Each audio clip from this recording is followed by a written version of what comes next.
It began in healthy-looking pigs, months, perhaps years ago.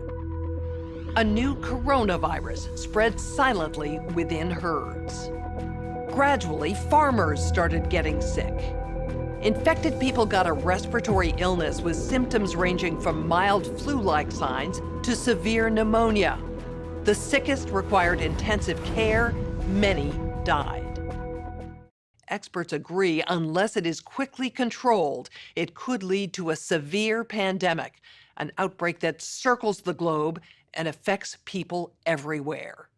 The idea is to take a new way of building vaccines that could let us develop in less than a year a novel vaccine.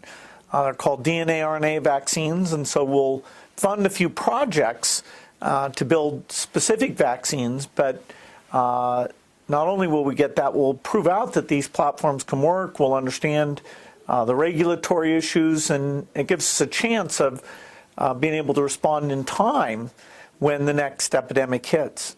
I think an epidemic, either naturally caused or intentionally caused, is the most likely thing to cause, say, 10 million excess deaths. Chinese President Xi Jinping has thanked Bill Gates for his foundation's contribution in the fight against the coronavirus. In 2018, Microsoft co-founder Bill Gates gave an ominous warning that the world needs to prepare for pandemics in the same serious way it prepares for war. 2 years later, an outbreak of a coronavirus in Wuhan, China gripped the world as the death toll and infection count grew by the day. Biggest economy in the world by far. China would have overtaken us, and this year they were expected to for 5 years. 2019, they were going to overtake us. The first string of infections was reported to the World Health Organization's China office on the last day of 2019. Declaring a public health emergency of international concern. The timing of the outbreak was a double whammy for China's economy. The country was in the midst of an ongoing trade war with the United States that was already slowing down growth. It also took hold before the busy Lunar New Year travel season, when hundreds of millions of people normally travel home to celebrate with their families. At least 10 Chinese cities were locked down in late January, as authorities attempted to contain the new virus, leading to the cancellation of flights, events, and the closure of venues. So how exactly has business been impacted in China? Well, businesses across the nation were already winding down operations in the lead up to the Lunar New Year holiday, which lasts for a week. But that closure was extended in the wake of the outbreak. This affected restaurants and stores too, as the government discouraged mass gatherings. Businesses and factories in at least 24 provinces, municipalities, and other regions were told not to resume work until February 10th at the earliest. Together, these hubs account for more than 80% of China's GDP and 90% of its exports. At the same time, thousands of flights from more than 50 airlines, including Delta and British Airways, were canceled, as governments imposed travel restrictions to and from China. Domestic rail trips plummeted more than 75%, while its tourism industry is in a tailspin as the Chinese stay at home and foreigners avoid the country. Even in Disneyland, the nightmare is creeping in as theme parks in Shanghai and Hong Kong were closed. Disney warned it's expecting to take a $175 million hit if the parks stay closed for 2 months.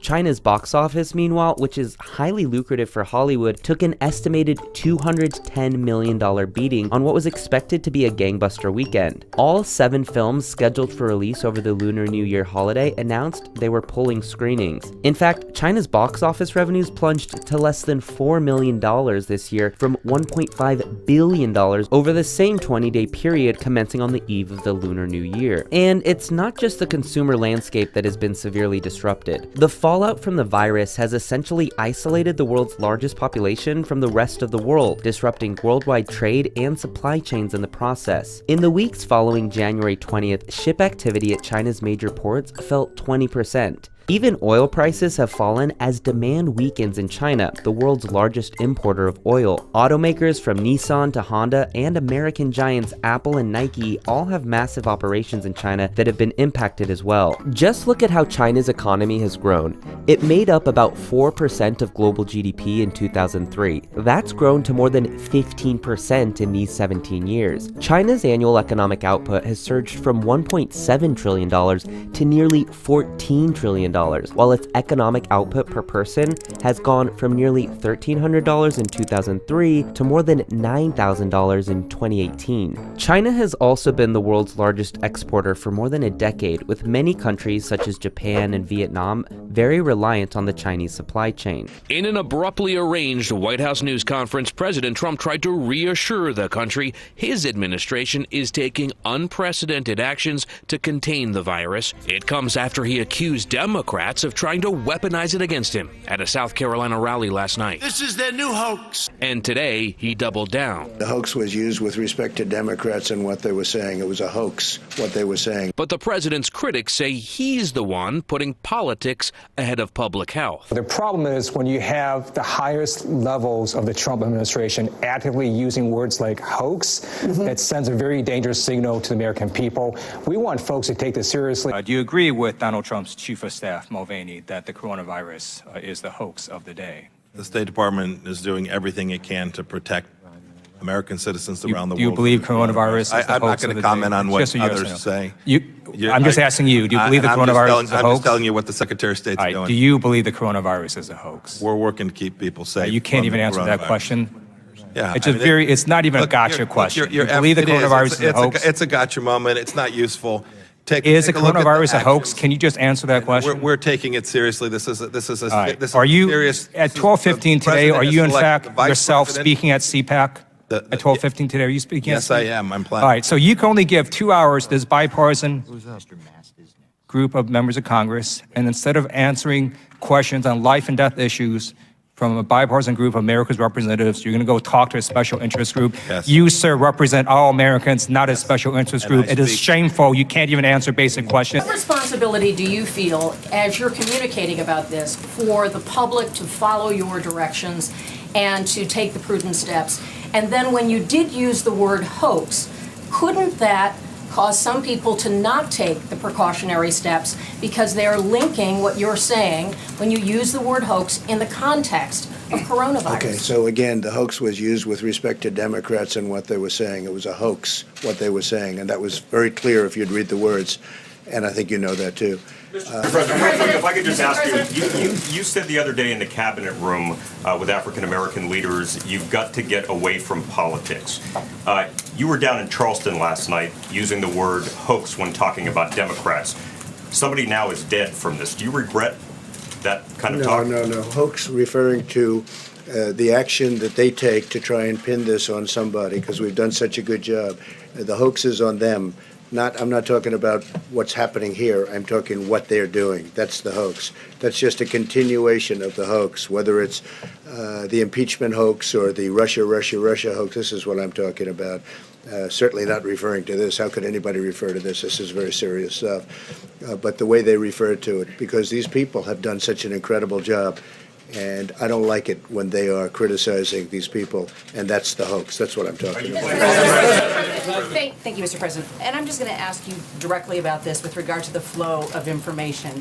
From the very beginning, you received a lot of criticism regarding that, in particular about Dr. Anthony Fauci. He is world-renowned in contagious diseases, and there were reports out there that he was being muzzled. Can you tell us that this widely respected expert, Dr. Fauci, will have every opportunity to tell us the truth? Well, that's a very dishonest question because he has had that ability to do virtually whatever he's wanted to do. And in fact, he was never muzzled. Okay. I think I can speak. You can speak. Why don't you speak to that?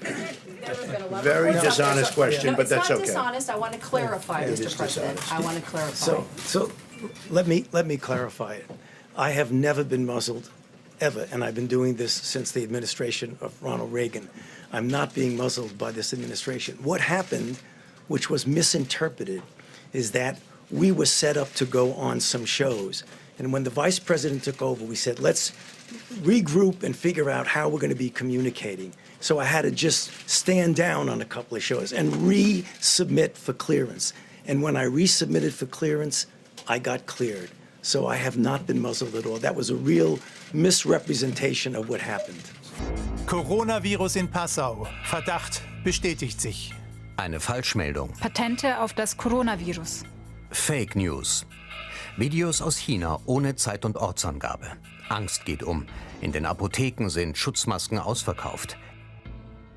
The vast majority of cases are, of course, in China, but there are now significant clusters in South Korea, Japan, and in Iran, where there have been close to 100 cases, and the death toll is 15. The outbreak is centered around the city of Qom, close to Tehran, and this man, the deputy health minister, became involved in a political row. Yesterday he said he'd resign if allegations that the government was hiding the true death toll in Qom were true. Well, now he's become part of the story because he's got the virus, and he was involved in the most extraordinary press conference. Here he is, on the left, taking his glasses off, mopping his brow, looking decidedly unwell. He was telling those who had gathered that he doesn't believe in quarantine, that it's an old measure from World War I that doesn't work. The other man on the stage may have had a view on that. This video has been circulating online and gaining traction. In it, what appeared to be men dressed in police uniform on the street holding guns, then the sound of loud bands in the background. CGTN has not been able to verify the video that some online are claiming is evidence of police shooting at people in Hubei province. We decide to investigate. After a 3-hour drive from Wuhan, we arrive at a village that police say appears in the video. They say one segment is the aftermath of a traffic accident. Around 2 p.m. on January 29th, the 15-year-old Liu took his cousin on a motorcycle passing by here. Because of bad driving, the vehicle rammed into the curb. As you can see, it's broken here. Police say the incident happened in Wuzhou Township in Hubei province. The driver's cousin says he was also injured. He sped up and lost control, ramming into the curb, and I had no idea what happened to the vehicle. We rushed to the scene after the call and found the boy lying there with dilated pupils and no breath or pulse.